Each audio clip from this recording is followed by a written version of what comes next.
Hello, everybody. Welcome to the next session of From Nothing, Lorna's story. We're picking up where we left off in the middle of a night's rest. You've traveled for, I think, a day out of Ferrum on your way to Augur City. The first stop amongst many on your voyage north. So, Yeah. you just completed a watch with Skolna and Lorna.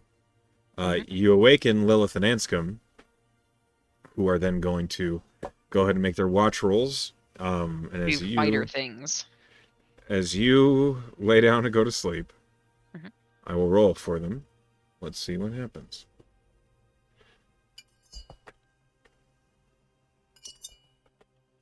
Okay. And I need one of these. One of these. Okay. You are not awoken. Hooray! Whatever it is, they manage. Okay. You can click the long rest button. Hooray! I realize that was a little bit dramatic for no real reason. Totally fine. When Lorna wakes up, she uses her, because Tierra roasted her, she uses her her mage armor in her hand at the start of the day. When you engage the mage armor, TR looks over at you and he just Ah.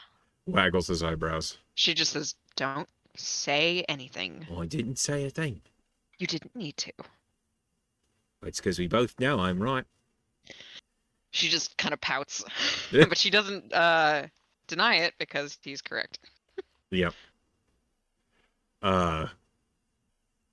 As you awaken and get ready to make, head along the road, roll me a d6, please. Okay.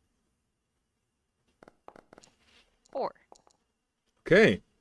You have a week's worth of travel, Mm-hmm. and over the next 4 days, uh, you're traveling along the main road. Uh, After 4 days, I need you to roll me a d100, please. Okay. 28. Uh, One moment. Okay. I've lost my splash art. Your splart. Yep. Say it ain't so. Here we go. There it is. Goodness gracious. The gang's all here. Mm-hmm. All right. Also, the music is not playing, and it's a problem. Nothing can be perfect. There we go. All right. What was your D100? 28. Mm-hmm. Okay. One moment, please. Okay. I need you to roll me a D4, please. Okay. 3.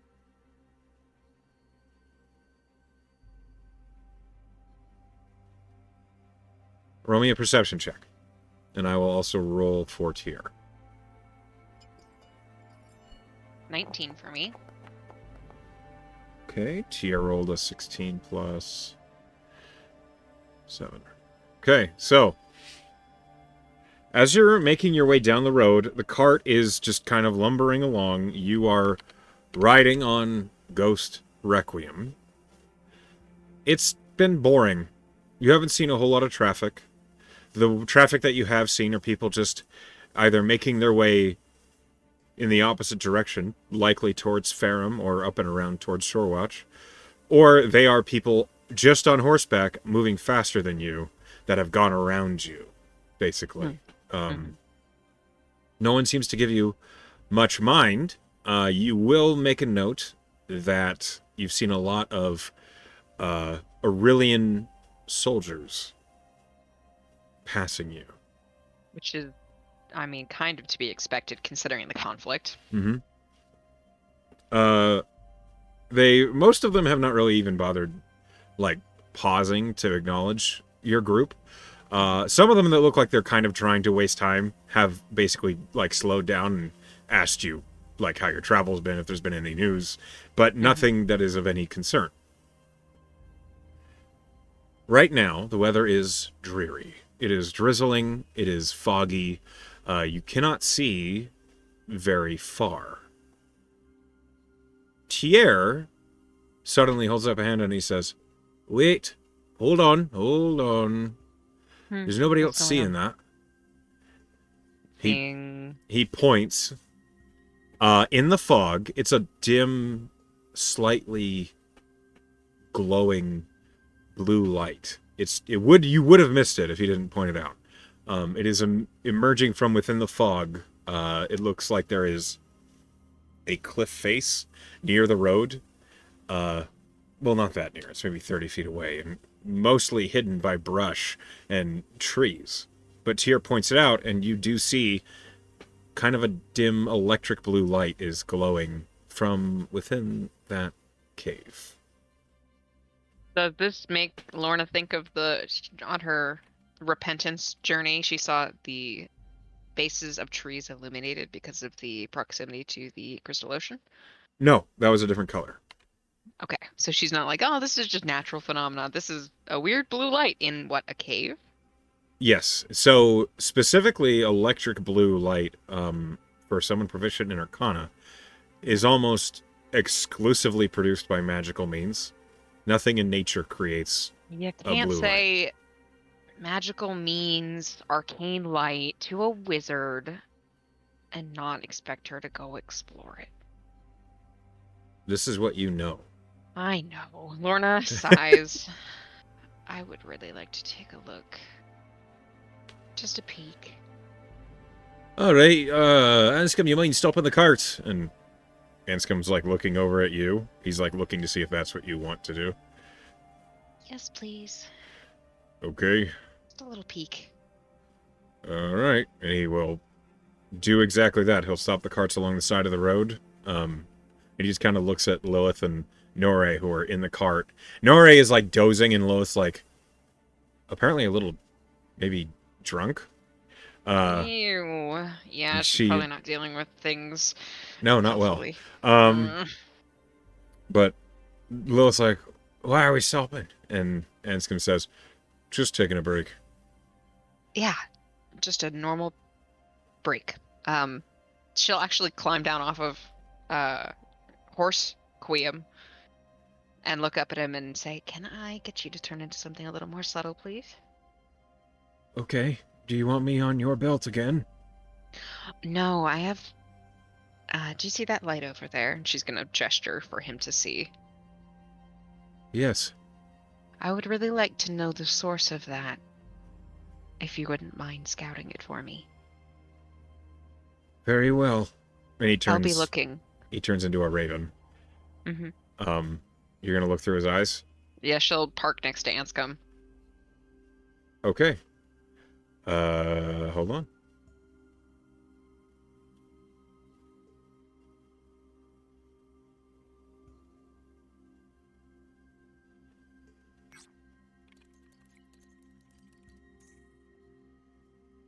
Okay.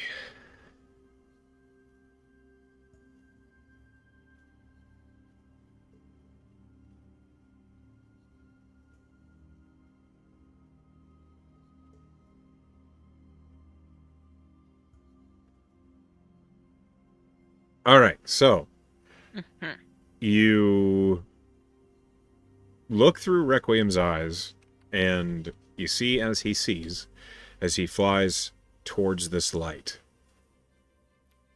Because he knows the direction to go, that's the only reason he can even head in the right place, because through his eyes, you almost can't even see the blue light. It's very dim. However, he does find it, and as he gets closer to it, suddenly the fog... There was a reason why it was hard to see. The fog is gathering around the base of this cave entrance, and it looks like it is pouring into it. As if there's a lot of wind and air just Mhm. spilling into this cave entrance. The cave entrance itself is not very big. It's only 5 feet around. It does look like a natural formation of cave. It doesn't look like someone carved this out. It doesn't look like a creature burrowed it. It looks like a natural one, where the roof of it is actually an enormous tree trunk. The roots of it are opened, basically, by this natural formation of rock. And as Requiem floats into it, which is... It's kind of like looking through the point of view of a drone. So it is actually... Yeah. It's easy There's to no see. variation in wing flapping. Yeah. He flies into it. He's flying pretty slowly, so... He's gyroscopically stable. He is, because he's a ghost. He floats into this cave entrance, and I need you to make a perception check. Okay.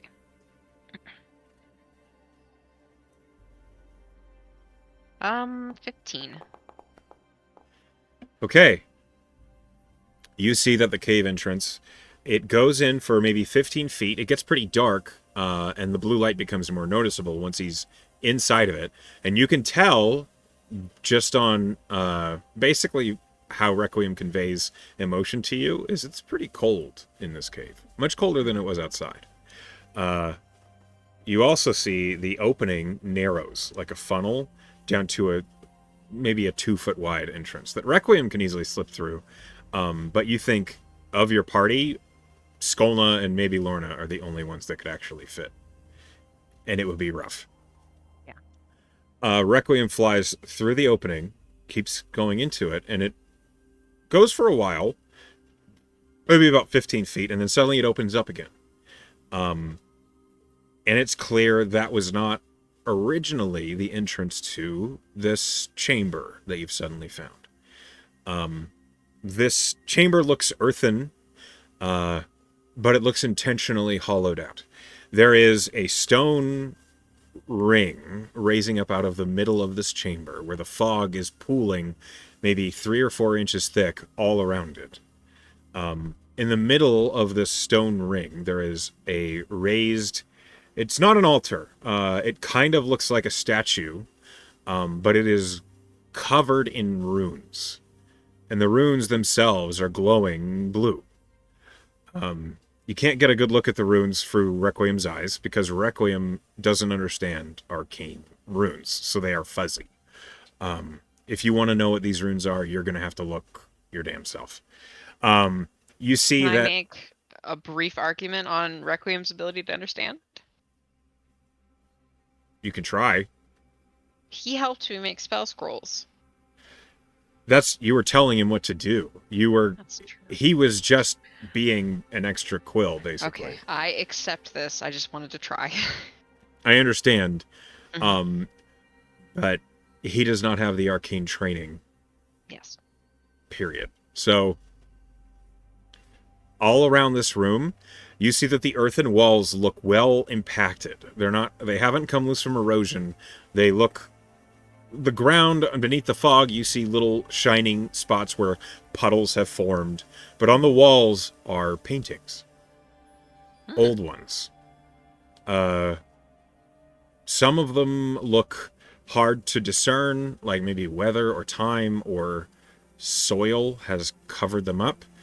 But there is one that looks pretty clear. You see it's an image of a humanoid man wearing full armor. But the armor doesn't look hopeful. It's covered in spikes, and the shoulder pauldrons reach up into these wicked curled horns off of his arms. And this humanoid man is holding out a sword. It looks like a rapier, out to a direction. And as he's holding it out, there is someone from outside the painting. You just see, like, their hand is extended. And there is an enormous icicle running through the humanoid in the painting, right through his torso. Like someone had cast magic Yeah. to impale them, It looks like that, yes. presumably. Or someone with the ability to control ice. Something like that. This enormous icicle, it looks more like a stalactite, except made of ice. You see there is a clear depiction of blood running around the icicle from the front and the back. So not pleasant. No, except the individual holding out the rapier looks undaunted. He doesn't look like he's injured. Clearly he is injured, but it doesn't look like he's reacting to it. He's standing atop a stone above what looks like a lake of fire. Uh-huh. And as he's holding out this sword, you see that sword, its hilt glows blue. Like the runes? Like the runes. Okay. First, is the lake of fire, the ice, the armor, any of that iconography familiar in some way? Does it spark a story or a history lesson? Roll history.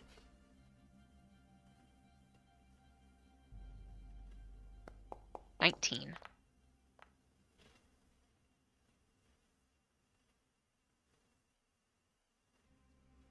Uh, 19. I don't know why my rolls aren't showing up in the chat. I don't know either. I'm assuming it has to do with the update. Yeah, I think so. Why would anything work? Try rolling just your dice flat in the game. Just try rolling a d20 and see if it shows up. Yeah, that showed up. I mean, like my D4 and my D100 showed up, but if it's connected to my D&D Beyond page, it doesn't. Try rolling from your character sheet in the Foundry, which I know you hate. Shh.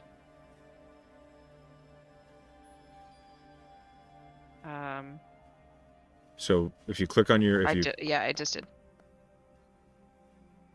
Okay, that shows works. up.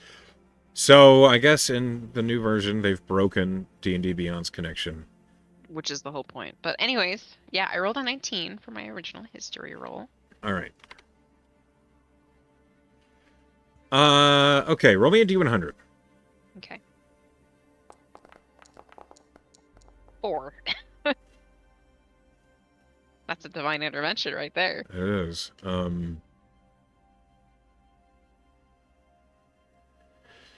You remember something about a fiend named Theron. You cannot remember exactly who that was. You remember something about a fiend named Theron, and you remember something about them standing up to a god, but in the name of humanity. Doesn't sound like a fiendish thing to do. It doesn't, which is why it is notable to you. As Requiem is looking at this painting, and your perception check was good enough, you notice the painting next to it, which is covered in soil, not like thoroughly, but enough that you can't tell what's on the painting. You can see little trickles of blue light peering out from beneath the dust. And then the next painting, a similar situation. Up. In some capacity. They're all sharing that feature. Oh, okay. Does it look like this chamber has been utilized, has had traffic of any kind in any recent period of time? Roll me an investigation as you convey to Requiem you want him to look around. Natural 1. The fog makes it impossible to tell. You'd have to get in there yourself.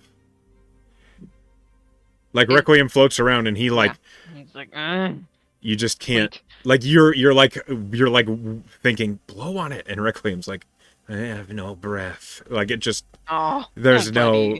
He can't really interact with the fog. All right, hold on 1 second. I just need to check my spellbook. Do I have this spell? I don't know. Shish. Okay. I'm gonna see while you do that. I'm gonna see if I can get the D&D Beyond connection to work real quick. Hold on. I don't have the spell I was hoping for. This might kick you briefly. That's okay. I'm on D&D Beyond looking at my options. Okay, let me look at Lorna's character sheet. Well, shit. Okay. It'll be more fun this way. Okay.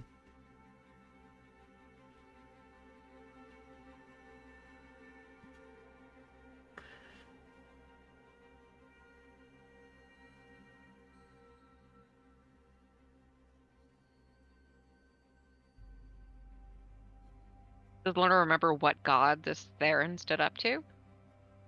Roll a religion check. Okay. Dirty 20. Dirty 20. Yes. Velisco. Oh, he sucks, Yes. right? He was the one that we went on the whole trip to Shorewatch for. Correct. Okay, so this Theron couldn't have been a bad guy. He was standing up against Velisco for humanity, presumably for their benefit. One could certainly assume. Lorna, like, still kind of observing through Requiem's eyes. She is of her own mind, correct? Yeah. So she would think, Vicar, are you available? I am always a word away. If I recall correctly, Elise said you were a prince of knowledge. Yes. The prince of knowledge. Does the name Theron mean anything? There have been many Therons. Specifically of the fiendish variety. I believe he stood up to Velisco.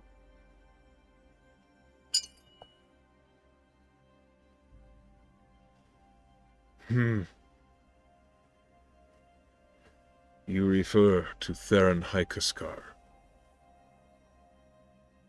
Sure.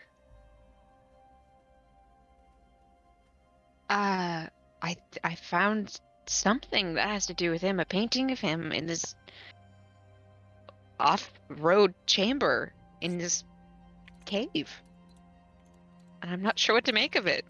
Is this worthy of exploring? A chamber to Theron could be worth investigating. What do you know of Hykaskar? What you've heard me say just now. He was a Devil Knight. One of an order sworn between the borders of the Prime and the Hells. Bound by law.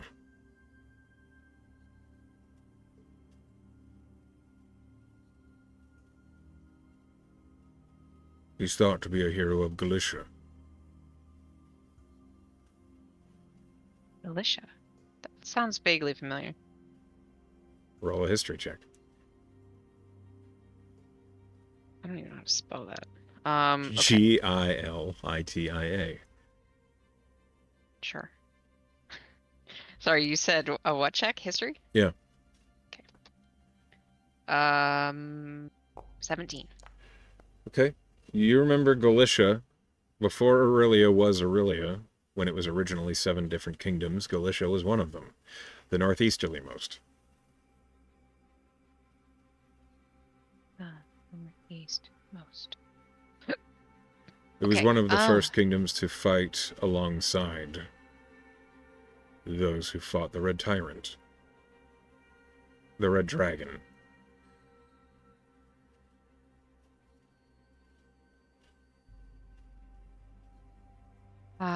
Okay. So old. Very. And duty bound to the benefits of mortals, it seems. None.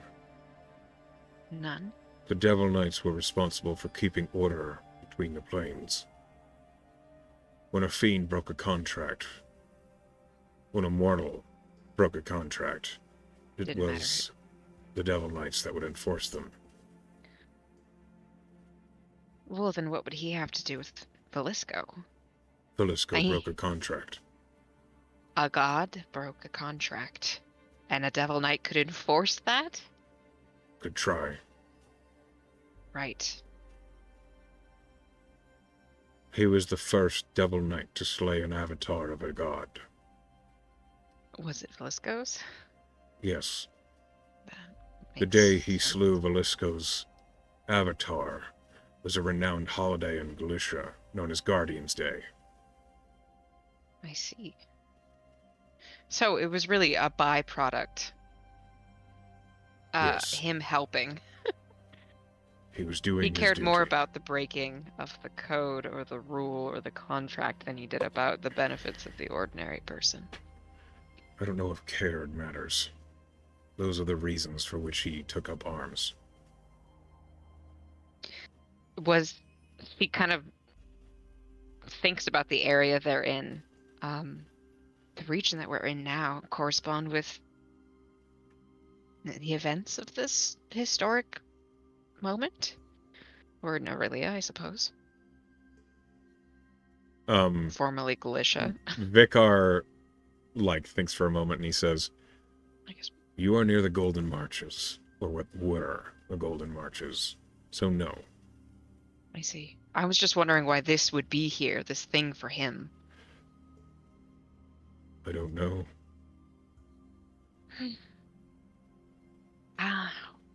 I'm just worried I'm walking into something heavily trapped, but that wouldn't be me if I didn't. Do you not have a rogue?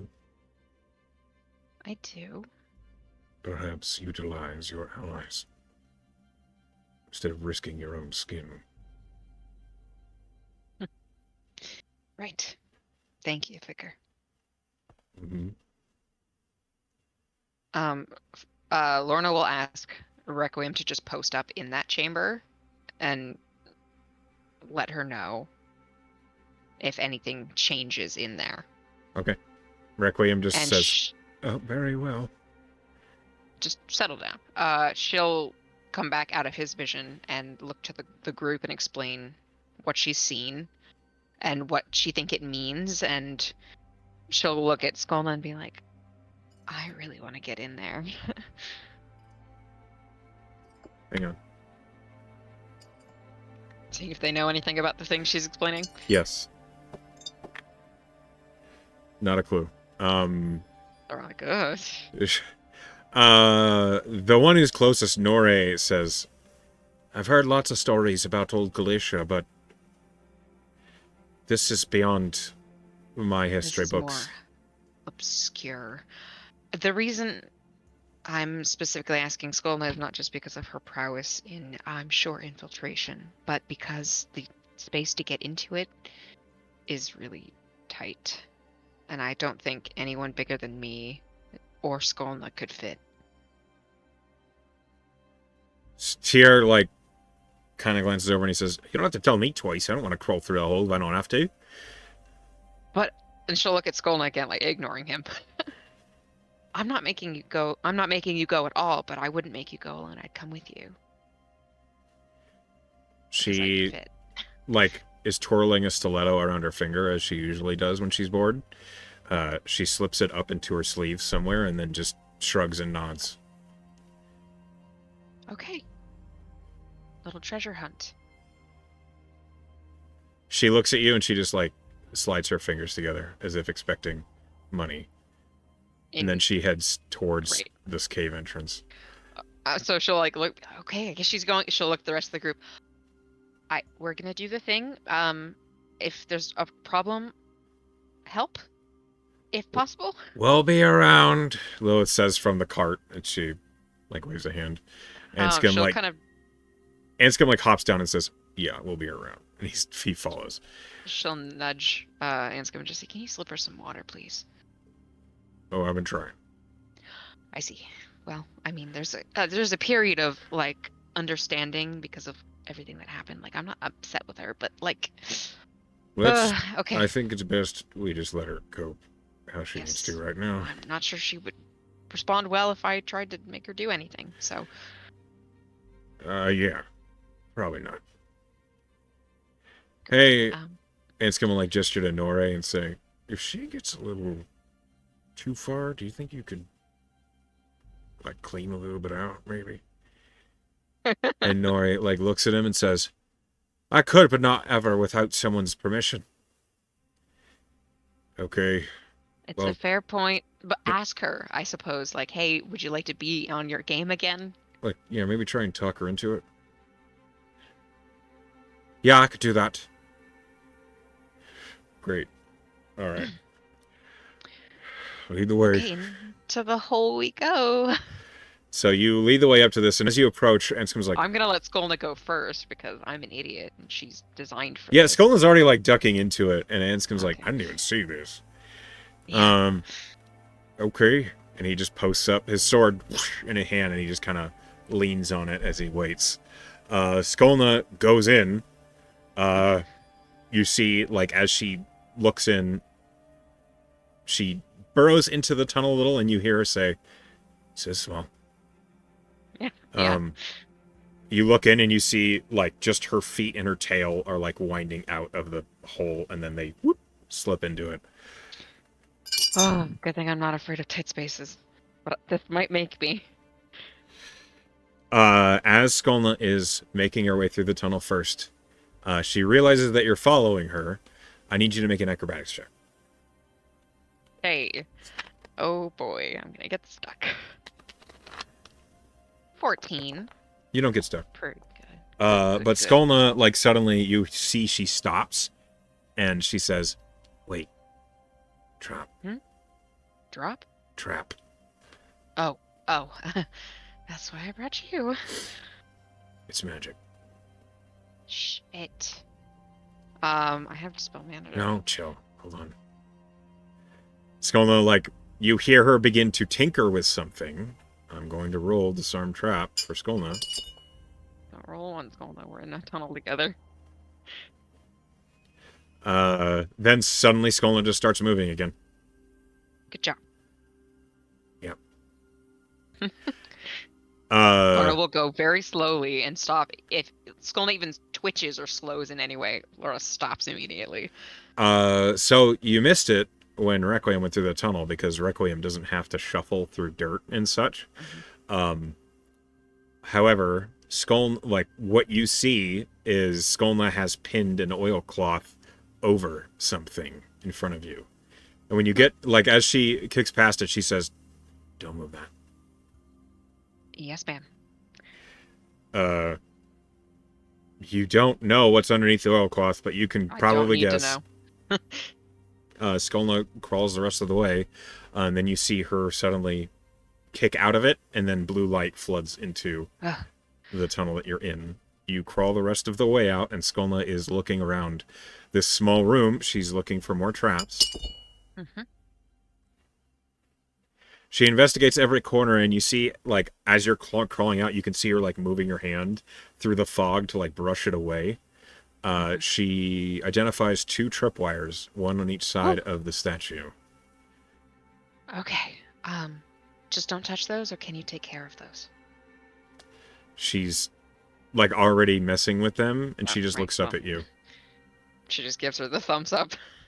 Right. And she goes back to work.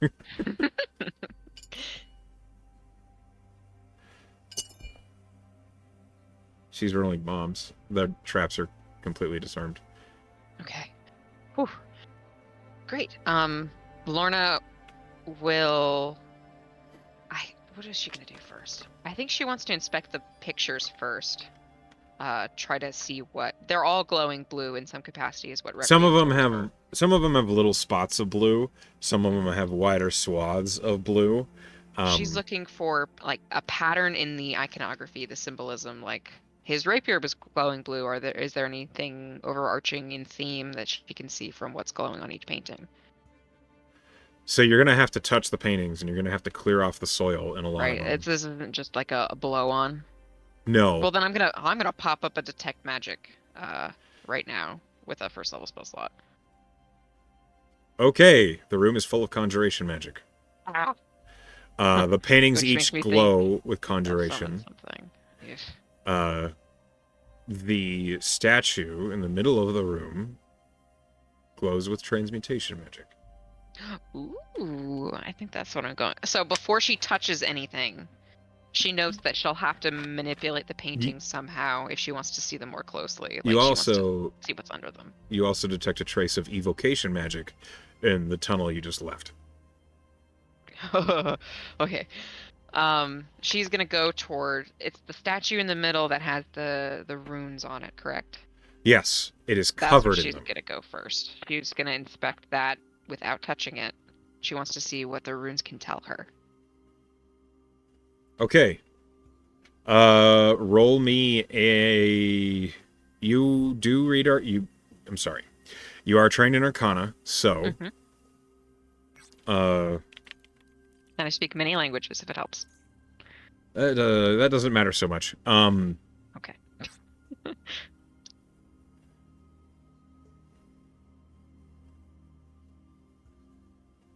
Okay, I need you to roll me an Arcana. Okay. Natural 19 for 27.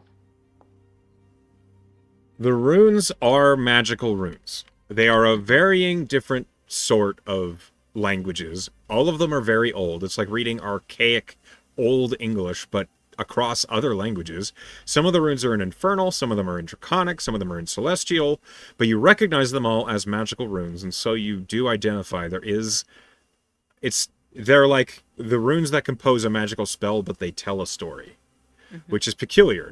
Typically, magical runes, like if they're composing a spell, they don't tell a story. They identify like how the weave is to be manipulated, and the semantics like that you would make coincide with them. This is a statue. There are no semantics to make. This is not a spell. So you're reading the components of a spell that make up a story of something that happened. Lorna would be jotting these down in her journal as she takes them in to kind of piece that story together. And also Okay. to have a record of what she's seeing here. One moment, please. I need you to roll me a d6. Okay. 6. Okay.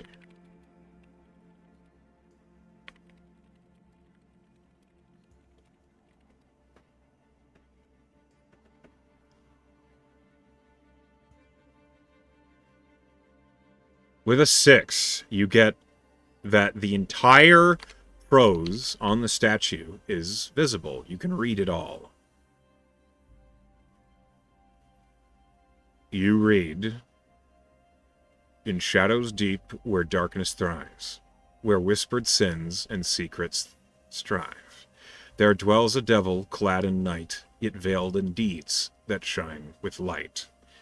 Beneath the cloak of cloven hooves a heart beats still, though none behooves to see the kindness small and bright that flickers in the devil's sight. With subtle grace and cunning wile, the devil walks each measured mile, not spreading pain or woe to sow, but planting seeds where hope may grow. In quiet corners, unseen, unknown, a whispered word, a kindness shown, a hand outstretched to aid a foe, the devil's goodness starts to show. For in this world of stark divide, where angels fall and demons bide, the devil finds a path to tread, where good and evil softly wed. So judge not all by horns and flame, for in the dark a gentle claim is made by one who's often spurned. The devil, too, has lessons learned." Well, that makes me think that this devil wasn't just doing his duty. Huh.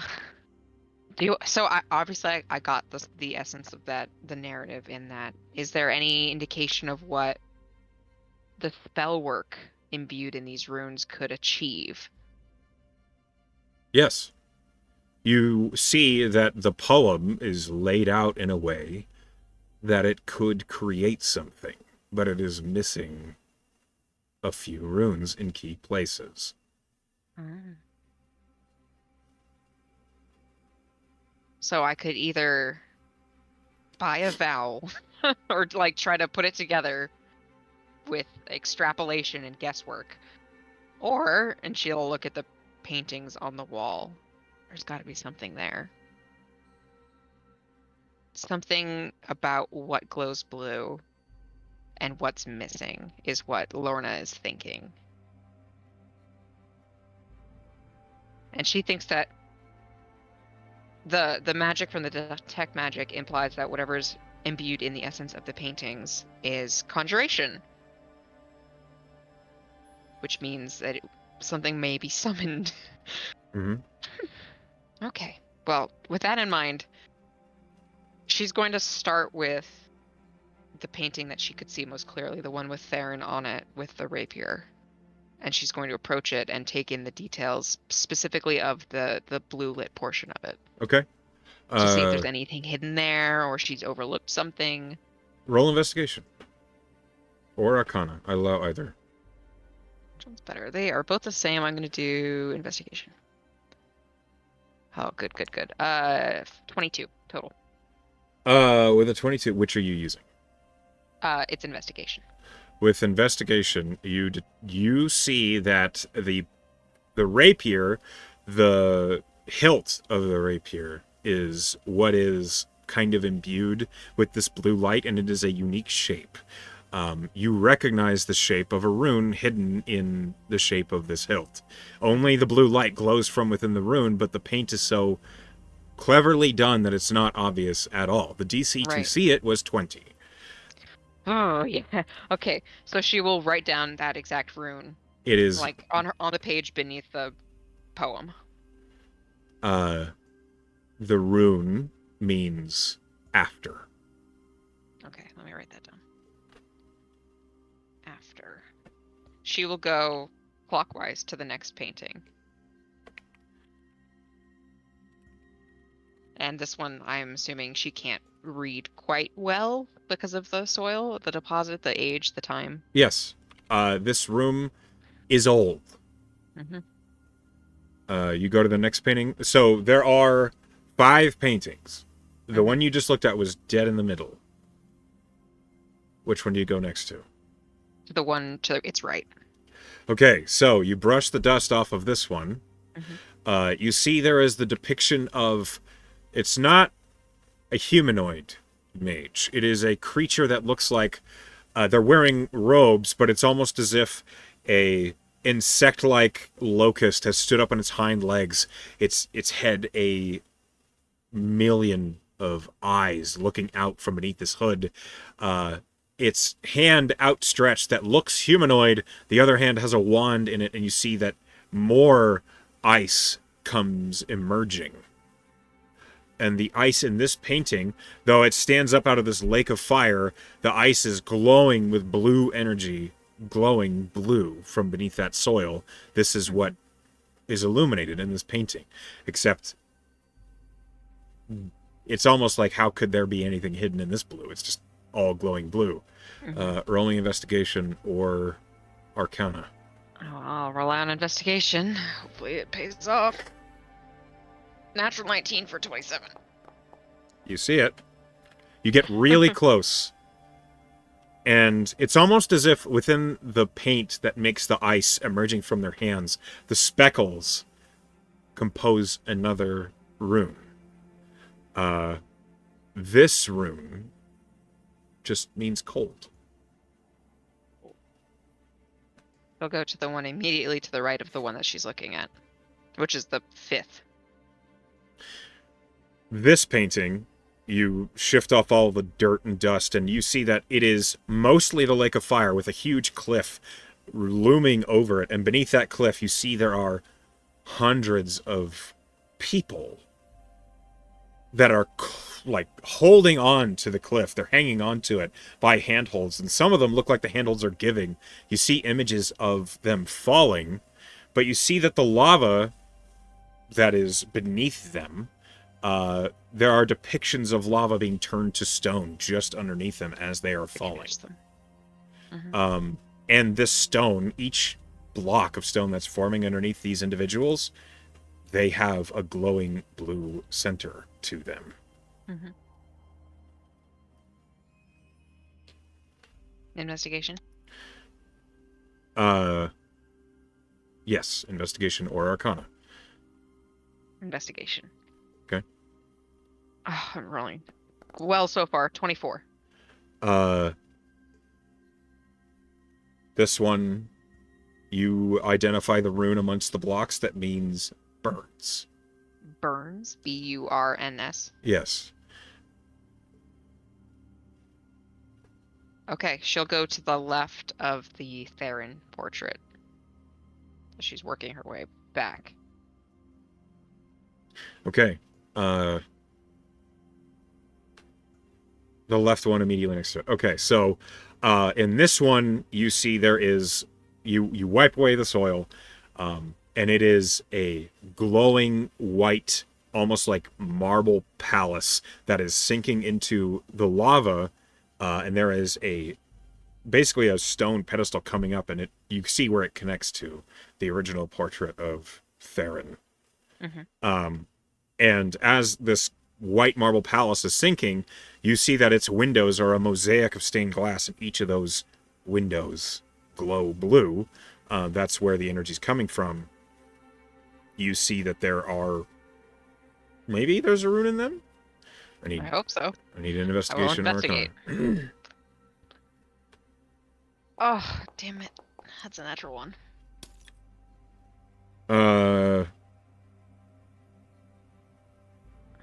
You're looking. You feel like you're missing I've been something. staring at bright blue light for too long.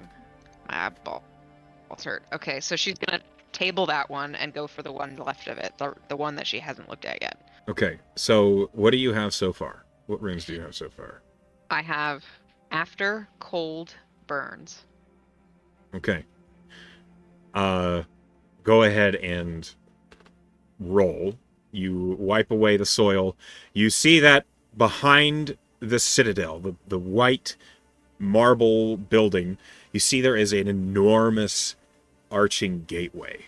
It is huge. And from within it, you see there are tendrils of energy that seem to... It almost reminds you of Tabernac's Oraculum, where he could see into the other planes. Except this one, it is almost prismatic in color, with blue energy dappling out of it, almost making the image seem like it's moving. Okay. I'm investigating again. Okay. Natural 2, 10 total. Really flub those last two. Yeah, you're not sure. You're looking at them, and if there's a rune here, you're just not seeing it. Shit. Or rubs her eyes. Skulna. I know she's probably been watching this whole time. She just nods. I'm looking for these missing runes that the statue in the center calls for to complete the spell work. I've gotten 3 of them out of the 5, but I can't make out the remaining symbols. Do you know anything about Arcana? Skolna shrugs. No. But I'm good But at you have a seeing keen stuff. eye? Yeah. Where Can are you you help me looking? look? She'll point specifically into the particular blue places on the remaining 2 spots. She approaches, and she says, "Pretty. What am I looking for?" She'll explain, these are the runes that I have found. And they fit, like, they slot into this spell work on the statue. Like, she'll explain the process that she, Okay. to, like, the best she can. Roll me a persuasion check, and if you roll well enough, Skolna has a chance. Okay. 30-20. Okay. Skolna seems to understand what you mean, and she says, "I'll look for something to find." And she begins looking at the leftmost portrait. Mm-hmm.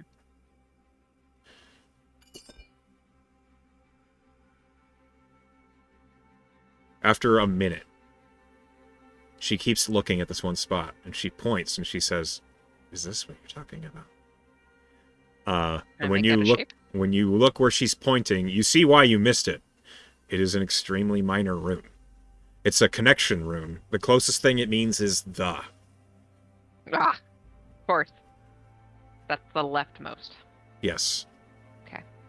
Yes, that's it, Skolna. Okay. And the other one? Yes, right there. She'll point. Okay. And she looks, staring at the painting.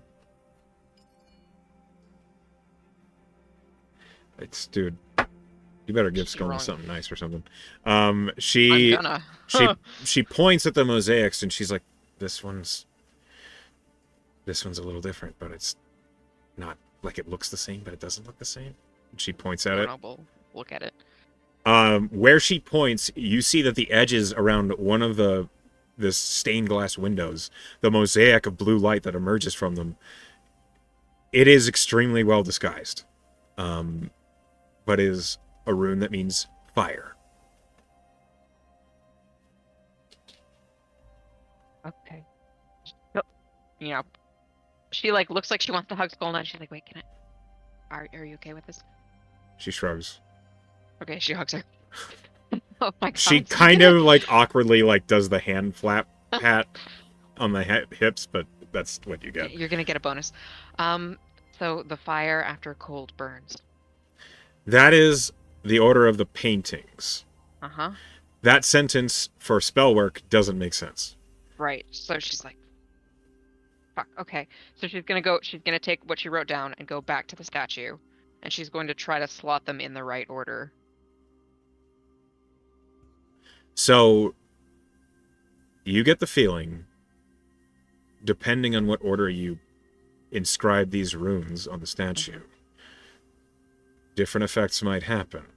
Uh-huh. You also get the feeling only one is the correct order. Uh-huh. Based on the paintings that you see,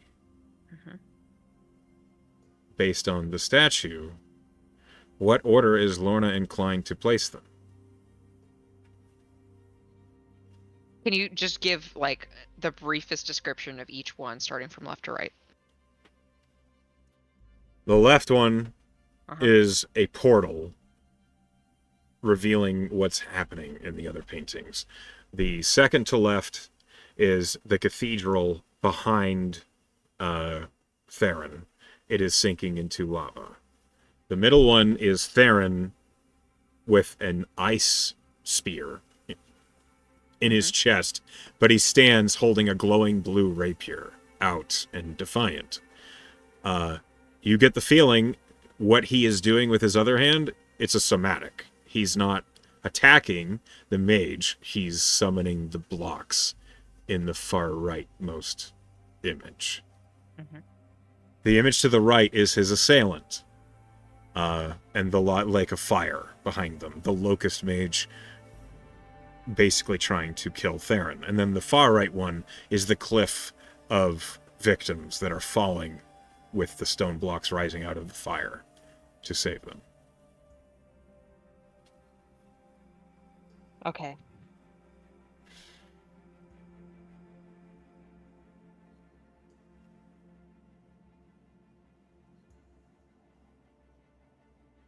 Okay. What direction is the ice in the Theron portrait coming from, left or right? The ice is coming from the right. It is being thrown by the mage. So So it looks like those two match up. yes, all of these paintings look connected. Like they could be connected, but they're feasibly could also be connected in a different order. They could be, yes. I will say, based on what you're seeing, you're pretty sure the mage should be to the right of Theron. Okay. So after cold is probably in the right order.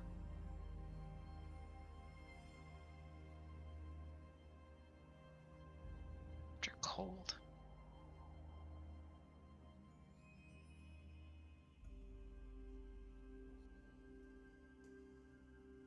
Well, the after doesn't make sense. No. Burns after could make sense. I don't Fire after. I don't want you to get trapped in thinking that the paintings runes, like the word order of the paintings, matters. Okay. That does help. There is a message told by the paintings.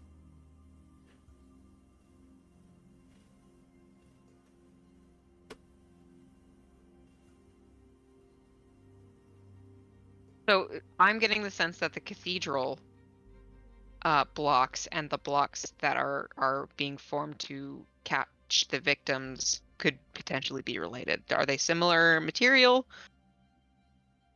They don't look the same. Okay.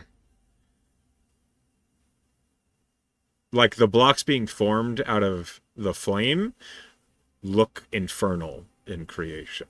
The cathedral looks pure and polished and white and marble, but it's sinking into the magma. Mm-hmm.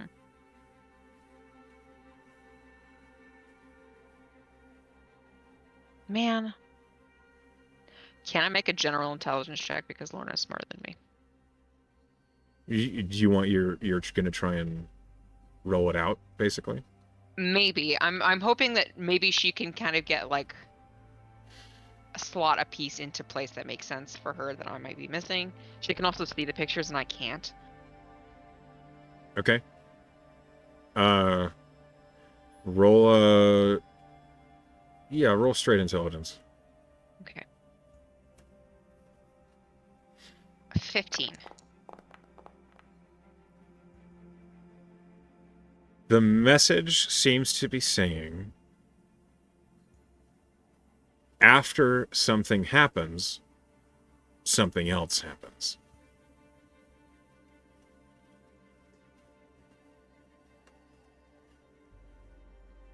So the first So one, you think the first word is likely after.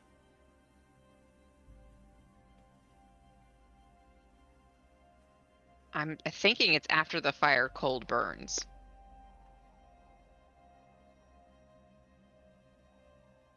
But I'm not sure if I'm gonna get the paint if that after.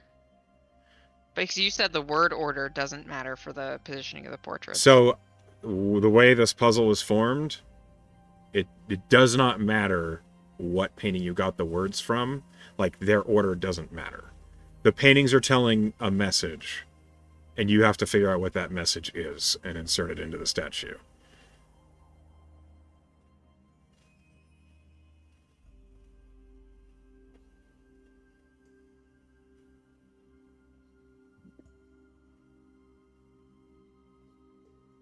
Only one way to find out.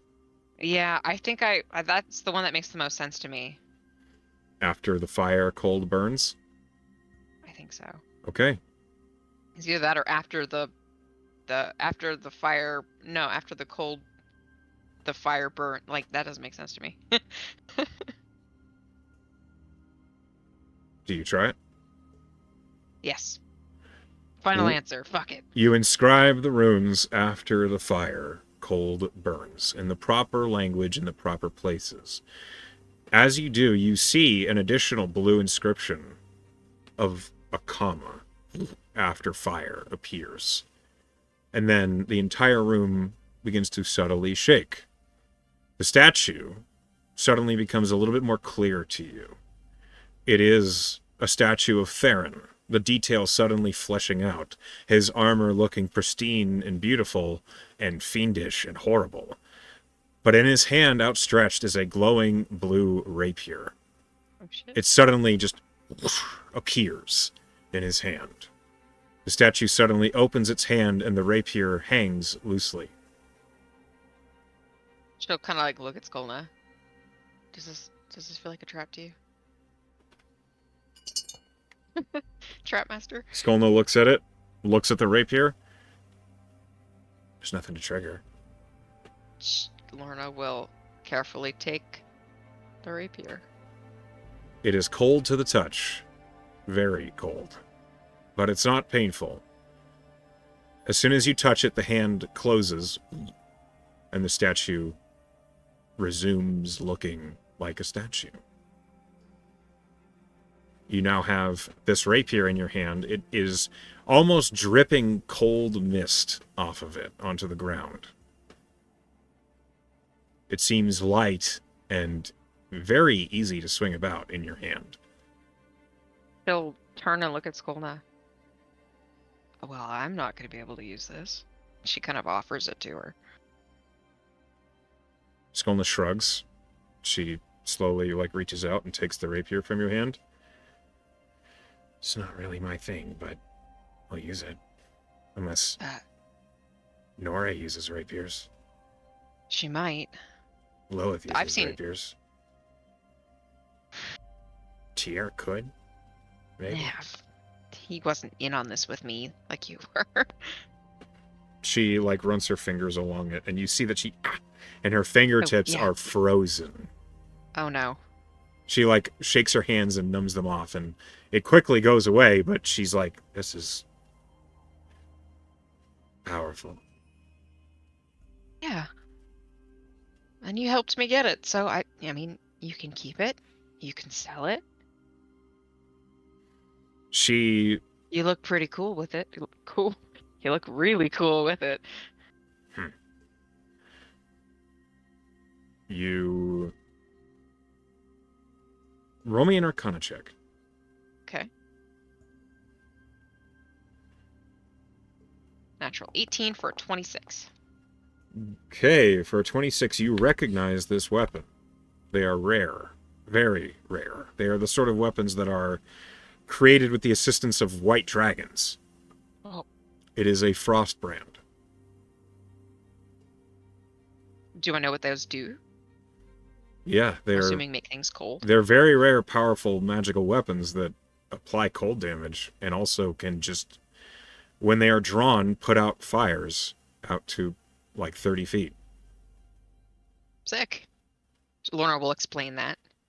I can do that. Might be Skolno, useful in the future. like, looks at it, and she, like, looks down the blade, and you see, when she swings it, waves of frost just dance off of the blade all over onto the ground. Okay. What is this place? I don't know, but that might be a Devil Knight's weapon. Cool. Yeah. Thanks for coming in here with me. And she'll kind of look back at the room and be like, and thank you, Theron, for your rapier. You don't hear anything. It'll be used for good, probably. The room still glows with blue. Nothing seems to have changed. Aside from that statue's position has slightly altered to extend its hand out as it released the rapier. This was a fun field trip. Thanks for helping me solve it. I'm still baffled. Yeah. How did you... How did you know? How did I know what? The answer? What else? Yeah. Well, if you read as many stories as I do, there's kind of like a hero's journey, like a narrative thing, like a stylistic thing that most authors, it's just made sense to me. Whatever. And Skolna could probably tell with a very low insight that Lorna just guessed. Yeah. She just... You see a small smirk quirk up on her lip, and she says, okay, let's get out of here. Yeah. After you, of course. Skolna carefully, like, she slides the frost brand into her belt, which, the instant she puts it away, quote unquote, it's like suddenly it stops shining blue and frost stops falling off of it. It's like, it looks like any other rapier. Mm-hmm. And then she just crawls out of the tunnel. Lorna follows after in quick succession. Congratulations, you have solved my fiend puzzle. Your puzzle? Yes. Oh shit. We got a cool ass rapier. Yeah. That was my payment for Skolna helping me. Okay. Plus Lorna with a rapier. Hilarious. As you emerge, the party's all just kind of standing around, and Anscombe looks at you she and he's... calls Requiem behind her because she's not gonna leave him in there. Yeah. Anscombe looks at you and says, well, that took a minute. Everything okay? Yeah, there was a puzzle and we solved it, and now Skolna has a cool rapier. Skolna nods. Mm-hmm. Anscombe looks and says, oh, can I see it? And Skolna You should show him. Skolna like shows him. He like she like pulls it out, and it glows blue. Suddenly you hear Lilith say, "Hey, what the fuck?" Because her cigar immediately went out. Sorry. Anscombe's like, he looks a little like amazed at this magic weapon that's being brandished. You weren't kidding. Yeah, I think we found some sort of ancient, I wouldn't say shrine, but it was attributed to a devil knight from pre-Aurelian time. Holy shit. Yeah. You can say thank you, because I spotted the thing. Oh, I mean, where would we be without our keen set of eyes? And she'll Exactly. ruffle his hair. It immediately, like, falls back as it was. And he says, you have to do better than How that. did you do that? He just smirks. Moose? What's your products? A wise man never tells. Where's my field trip to get a fancy rapier? What the hell? Well, it would be like a scimitar. First of all, you already have a very fancy weapon. I do. But But fancier, right? still, like, that one, look, there's ice falling off it when she swings it round. I want something like Lorna will that. just pat his back and say, "The next field trip is yours. It I better promise. be. I'm You can help me useful. solve a puzzle." Yep, spotted it. I did. You did. I Spotter of think items. I think I am entitled to at least one good swing with that weapon. That's on Skulna. Skolna just like looks at him and then just like shrugs and holds it out to him. Thank you. And he does exactly like he stands on top of the cart and swings it around. And as the fog and ice like falls away from it as he swings it, he just oh yeah. Real pirate like this is. And Skolnit says, no.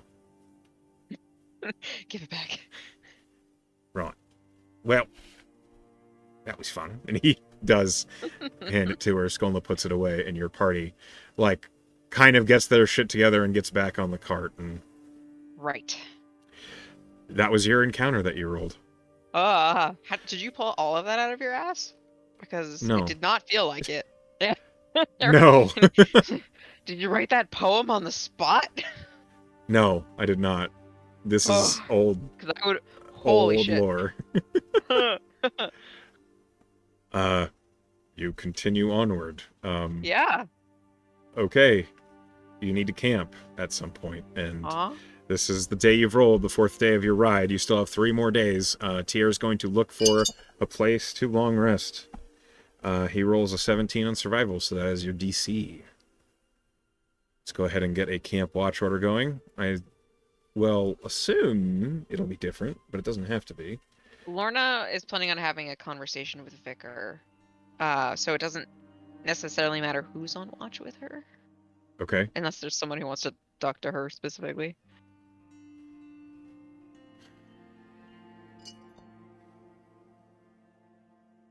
Yeah, Nora would.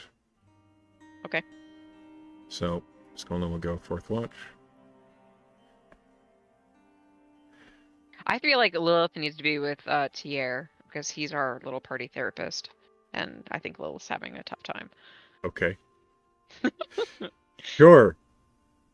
All right. So, Like I already knew she got along with him because of Lorna and Kaylin's double date with Lilith and Tier. So Tier's like, they pretty know each good other. at getting Yeah, he's along a with good most guy. people. If anything, he can just help her relax a little bit. Okay. Tier cooks a road meal this time. You gain 10 temporary hit points. Hooray! As Good does job. everybody else. Instead of using rations, Tier actually rolled survival and hunted. So you What eat is this spice? It's amazing. sage. Oh, It's real good on It's- venison. it's great. I mean, you get accustomed to eating whatever the mess hall gives you, and they don't really like taking in deer, but there's a way to cook it up right, and I quite like it. Noted. He just kind of winks at you. And then as you settle in, I will roll for first watch. Okay. I rolled a 1 on a D100. Oh no. It's a watch encounter, so nothing fucking happens. Like, it's boring as all hell. Ah. Literally, you are awoken by Tier, who seems a little drunk. Oh, You're, guys, you're up. on a watch? Well, it Did was you at at the least end. watch? Okay. Yeah. Insight check. Was it at the end?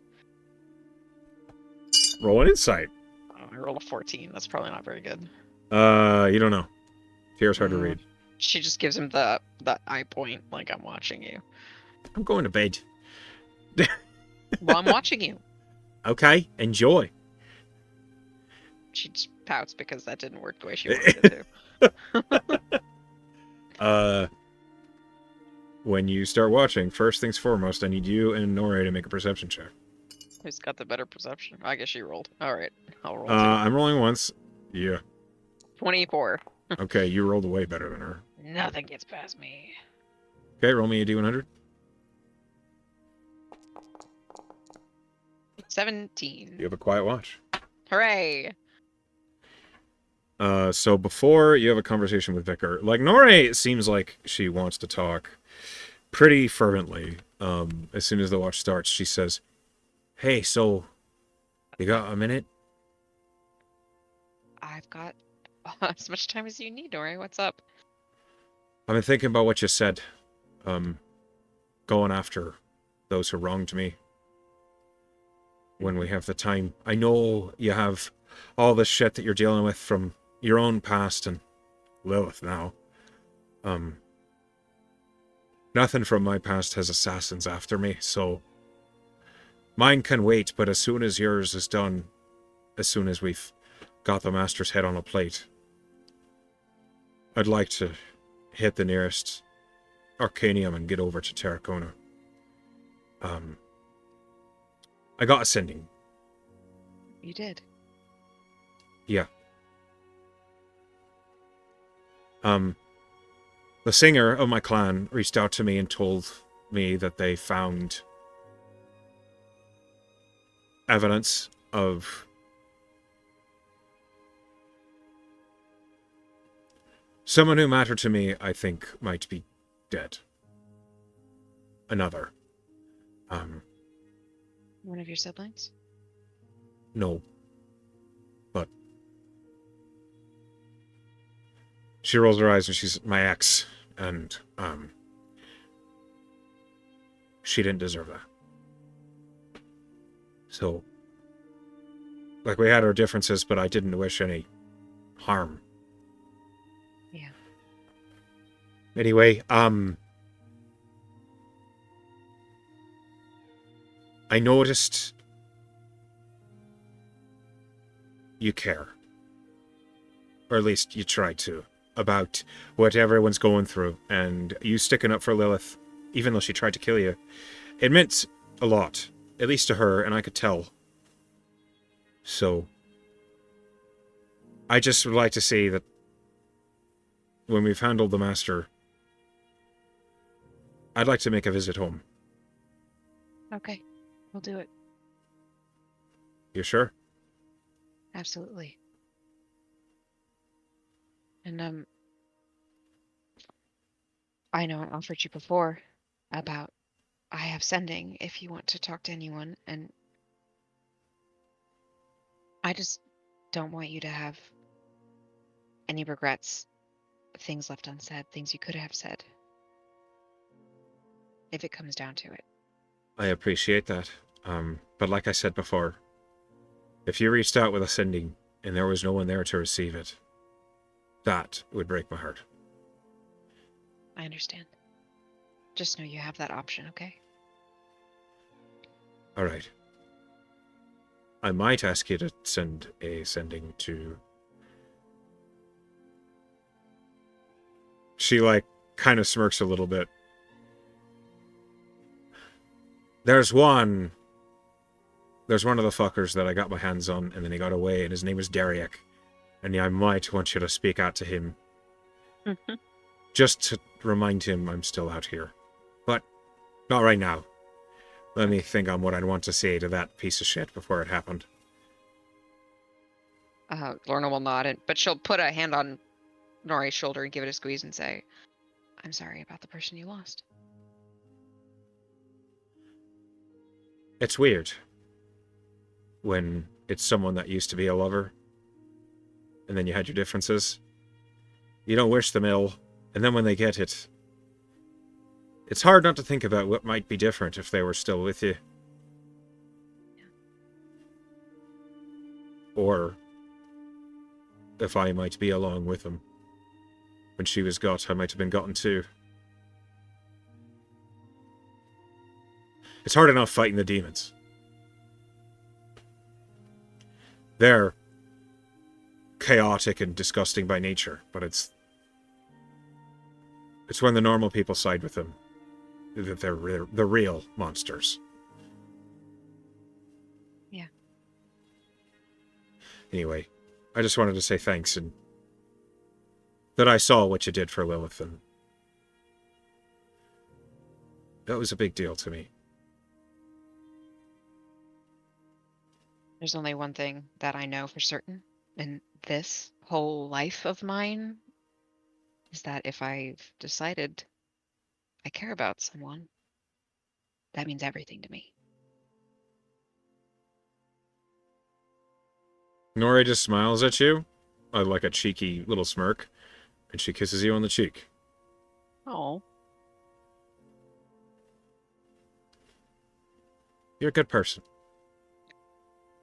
Through sheer force of will. That's all that matters, isn't it? I suppose so. Anyway, I better start actually paying attention.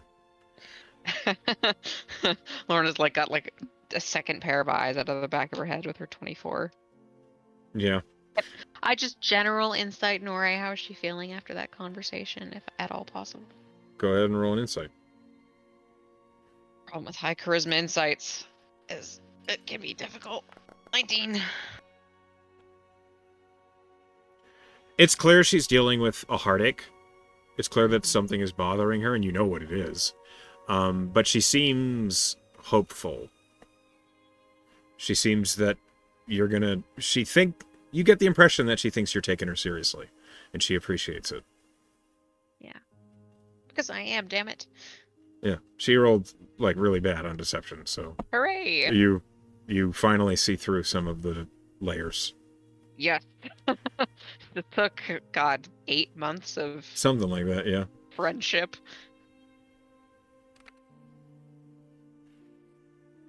Okay. After there's a beat, Nori is occupying herself with her watch or what have you. She's patrolling now. Mm-hmm. Lorna will... God, all of her conversations are inward these days. And she'll think, Vicar, I know you're a word away. I am. I wanted to extend my thanks for your knowledge today. And I don't know if you saw, but we have an incredible weapon because of it. I did notice you've unearthed the Frostbrand. They are rare. Very rare. They're in our hands. It is at our hands. Yes. It is a useful tool. Be sure to keep it carefully. Well, I gave it to our most careful party member. I can't imagine she'd... I can't. But, I didn't just want to thank you. I also wanted to ask you. More on the terms of our agreement together. Since my signing was a little sporadic, but I'm owning it. Elise said that she hadn't fulfilled the purpose of her obligation to you in quite some time, centuries even. And other than that, for myself and dedicating a soul to you every once in a while, what is your expectation for me? You have already fulfilled some. As a patron, I reserve the right to some of the information that you gain. I have many patronees, through which I've built a network of intelligence. I am a prince of it. That is my key trade. Every once in a while, I will glance in to see what or how you are doing. By signing my contract, you allow me not insight into your thoughts or memories, but insight into your knowledge, things you've learned, as all my patronees have. It is entirely objective. I have no opinions on what you consider to be factual or opinions yourself. I take what you know, some of it, and I compare it to what my other patronees know. This is the great boon I gain by having warlocks. So, by signing a contract with me, you become a source of information that I can rely on. Does that make sense? It does, and I imagine, in some capacity, vice versa. I am always willing to share what I know, at least somewhat, to any of my warlocks. Some information is rare, some information is impossible to find, unless you're me. That brings me to my next point. Hmm. I'm in current conflict with a particular crime lord, Hail. Northair. Mm-hmm. There's a lot I don't know about her. I don't know her influence. I don't know her reach. I know she's a warlock. She is. I was wondering if you knew anything about that. I know that she is powerful. I know that she has signed a contract with a being of another plane. She is not any sort of patron that I would choose to do business with. The sort of creature that delves into the dreams of monsters and makes their own. A great old one, they call them. An eldritch horror. That's not at all what I expected. Well, the master, Hale, is adept at hiding her true intentions. She has been for decades.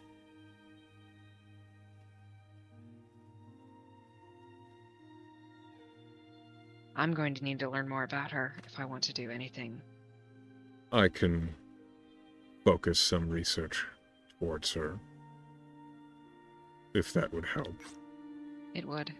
Weaknesses, places of residence. I have a question for you.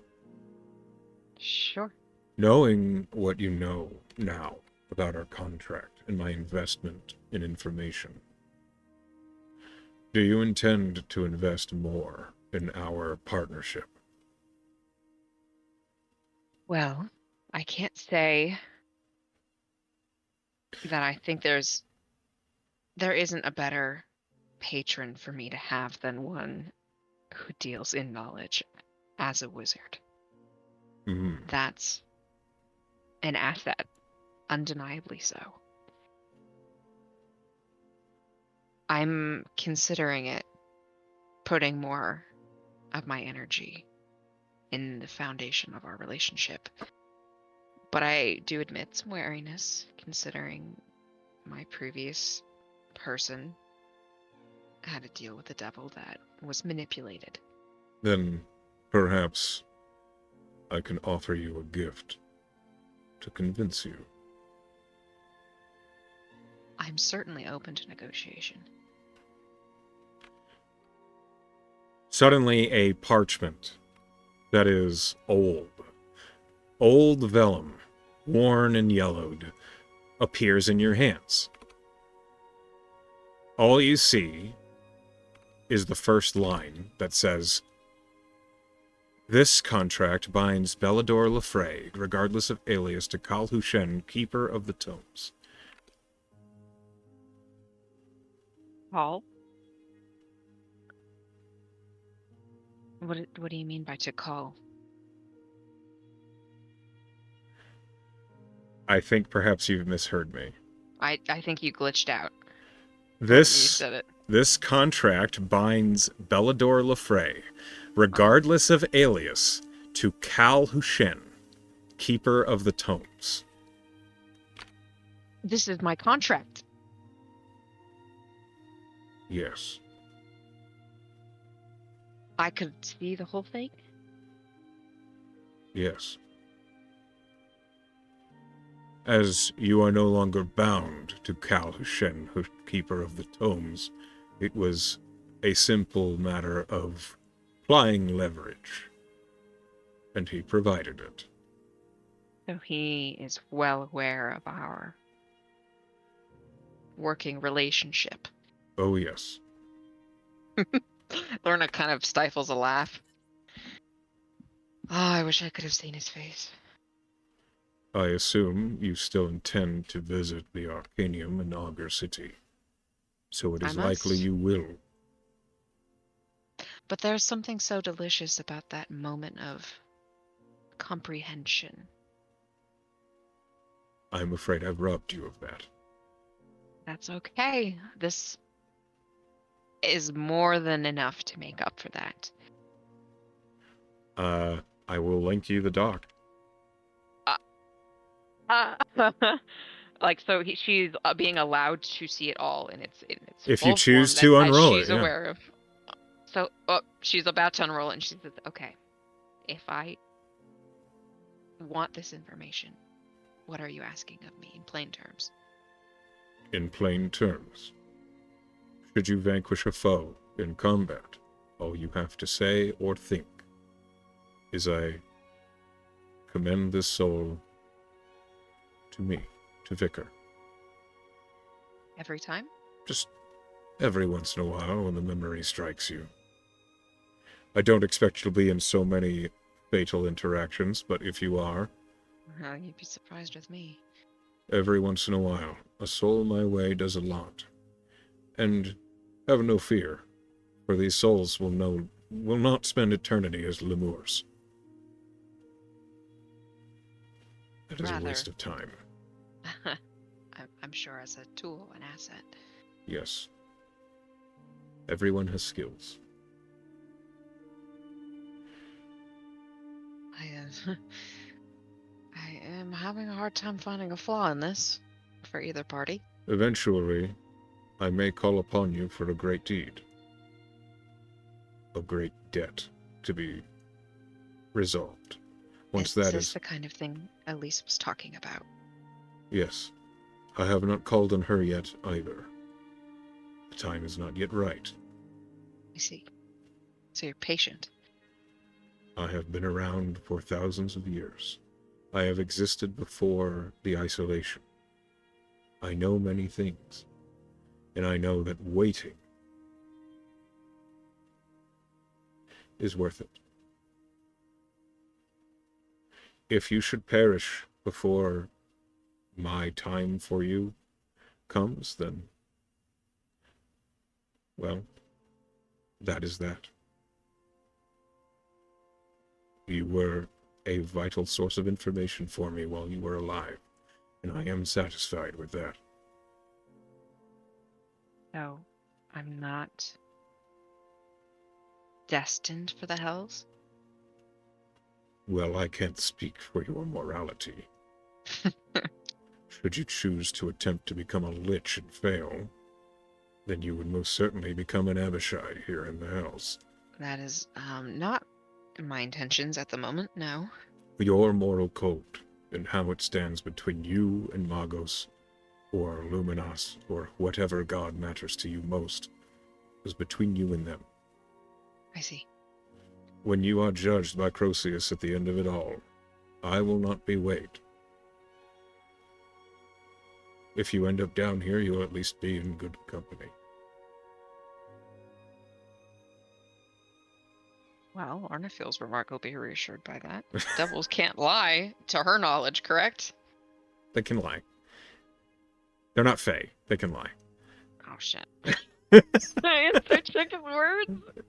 Yeah, you can. You I can don't have a try. face, but I have a tone of voice. The terrible roll, which is fair because Lorna's very persuaded. 13. You don't think he doesn't really have a reason to lie to you right Then now? why would he give a shit? Like, this is peanuts to him. Yeah, this is just another, like, fresh start warlock to him. Yeah, I'm just one of his baby warlocks. Who cares? She'll just say, well, then I accept. Good. I know she just complimented him on his patience, but she's gonna rip open that Okay. contract. You open the contract, and it says, "This contract binds Bellador Lefray, regardless of alias, to Cal Hushen, Keeper of the Tomes. Cal Hushen, upon the acceptance of this contract, is responsible for the providence of magical energy within allocated sacrarium," and then you see there is, like, an open slot, and it is filled in Tuskel's Lane in a different handwriting. "And for the channeling of spirits within and out for eternity. For this Jesus. contract's purpose, the sacrarium requires the spiritual magnitude to exceed that of 2 million pietajoules." Which is What is that? Roll an Arcana check. It is acronymed PTJ, and you, being trained in Arcana, 21. would recognize pietajoules are the magical symbol, the measurement for stored magical energy. 2 million pietajoules is an insane amount of magical energy. Once the sum of energy is acquired, the Arcacitor is to be released upon need by Bellador Lefray, regardless of alias, via the manipulations and somatics performed by Cal Hushen, Keeper of the Tomes. For every release through the Arcacitor, Cal Hushen is entitled precisely 2,000 pietajoules, regardless of amount summoned by Bellador Lefray. Should any amount of Banica, which you know is an old... No, Banica is a very old-timey way of saying magic. Should any amount of Banica be denied by Cal Hushen for any reason, Cal Hushen will withdraw precisely 500,000 pietajoules from the insert Tuskel's Lane sacrarium. This contract will become null and void the instant Cal Hushen, Keeper of the Tomes, is compensated 4 million pietajoules via the efforts of Bellador Lefray, or any of their aliases' intentional actions. All Banica collected by Bellador Lefray's actions is subject to the previous clauses.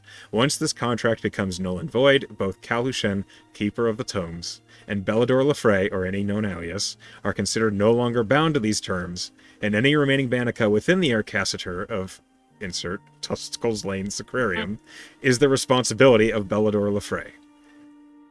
Cal Hushen, Keeper of the Tomes, reserves the right to end this deal at his own discretion, and should he choose to, both signers are considered unbound by this contract. Cal Hushen, Keeper of the Tomes, signed. Bellador Lefray, signed. Okay. Now I have an idea about what all that meant. Okay. Can you explain it to me like I'm 5? Roll me Pretend another... I have an intelligence of 6, which I do in real life. Okay, roll me another Arcana check. Okay. Oh, good. 21 again.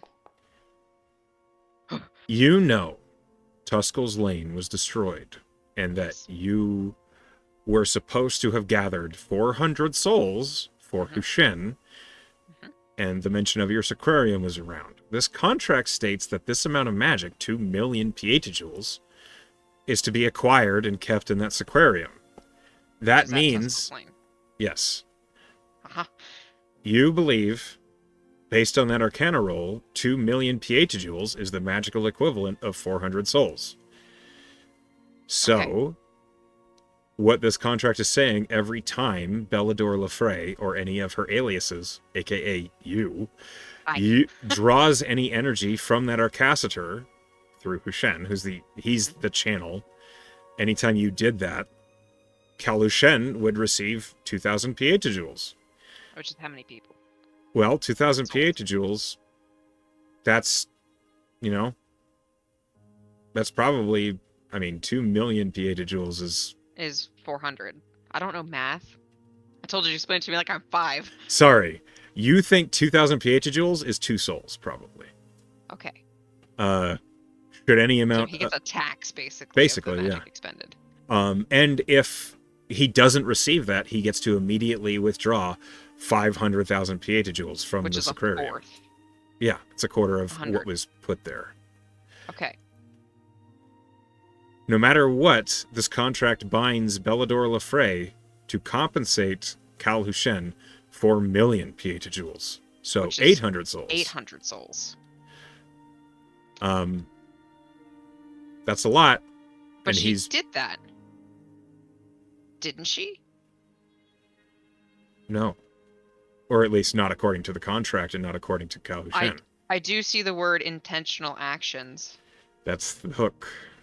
Sure. Okay, so I saw her harvest the initial 400 souls with Hushen present Mm-hmm. at Tuscal's Lane. And the ones from Mount Celestia. Yes. So where's the discrepancy? So, based on this contract, you believe 400 of those souls went straight to the sacrarium. Mm-hmm. They didn't go to Cal Hushen. So, according to the contract, Cal Hushen received the 400 souls from Mount Celestia. Okay, wait, alright. Did you consult an actual lawyer for this contract? No. Oh, just feels like it. So, so I see. So the ultimate payment is to Hushen for approximately 800 souls cumulative. Yes. And whatever gets stored in the sacrarium just gets stored there. It has nothing to do with him until that magic is expended to him. So he takes his portion of it. So feasibly, I could put like hundreds and hundreds of souls in there, and he'd be getting fractional portions over the course of an extended period of time. So just because I put the souls in there doesn't mean he benefit. I understand now. So potentially speaking, I've given him half of what I owe him.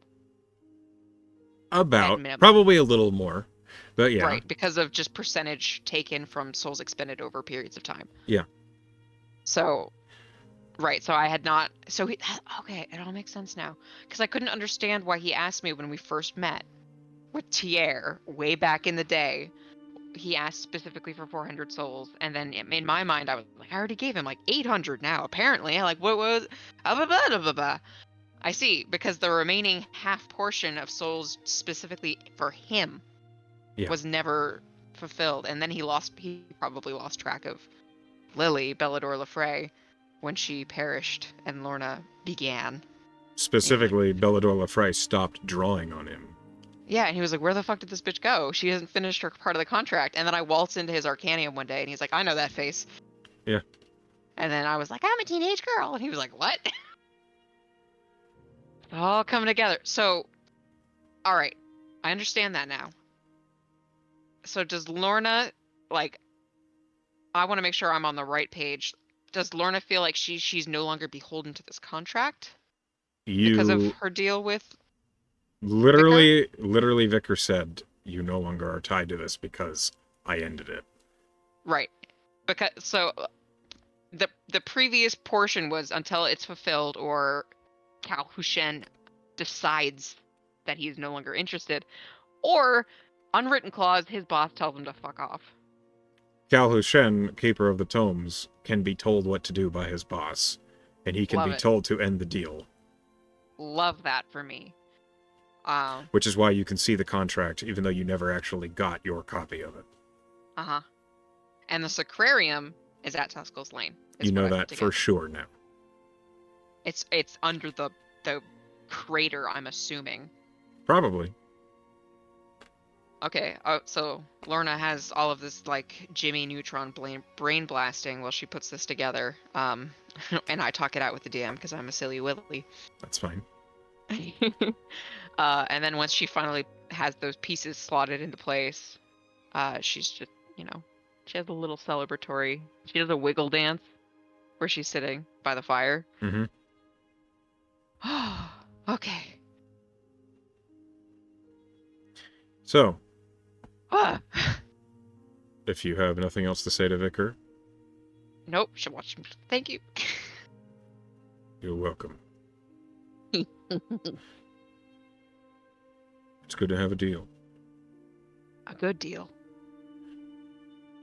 And with that, when you complete your long rest tonight, you may level up, so long as you take a level in Warlock of the Fiendish Pact. I choose to do so. However, this is where we are going to stop tonight's session. Wow. All the pieces are coming together. So, let me go ahead and pull this up. I hope 3 you days had... from Augur City. Yes, you are. I hope you had a good time playing with me tonight. And to those of you I had who... a great time. I understand math now. Good. Sorry, and to go those on. of you who are at home or at work watching, hi Penn, hi Emily, Emily. hi class, Hi, hi class. everybody else. We love you all, and I wish you a good night.